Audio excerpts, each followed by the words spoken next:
دانت میں درد کے لیے لونگ کا تیل بہت مفید ہے۔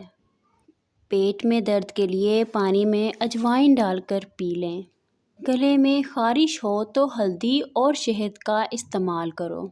ناریل کا پانی معدے کی گرمی اور منہ کا انتہائی مؤثر علاج ہے۔ معدے کی گرمی سے جان چھڑوانی ہے تو سونف والا پانی پی لیا کرو۔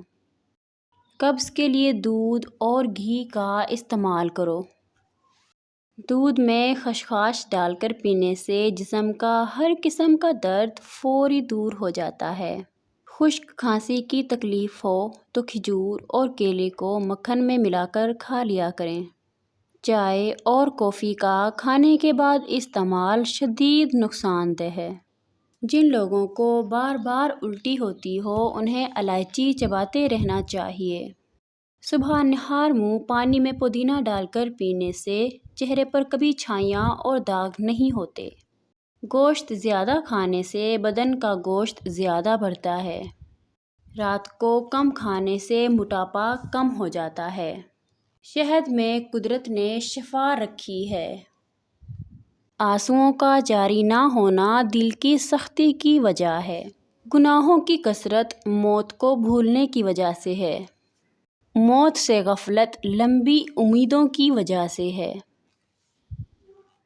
دنیا کی محبت ہر گناہ کی جڑ ہے۔ دہی کے استعمال کرنے سے معدہ طاقتور ہوتا ہے۔ یہ دل کو بھی مضبوط کرتا ہے۔ جب کسی نئے شہر میں جائیں تو سب سے پہلے اس شہر کی پیاز کھائیں۔ اس شہر کے وبائی امراض سے محفوظ رہیں گے۔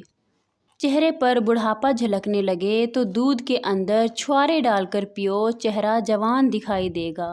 دودھ میں سونف شامل کر کے پینے سے قبض دور ہوتی ہے۔ کھانے کے بعد سونف کھانے سے کھانا جلدی ہضم ہو جاتا ہے۔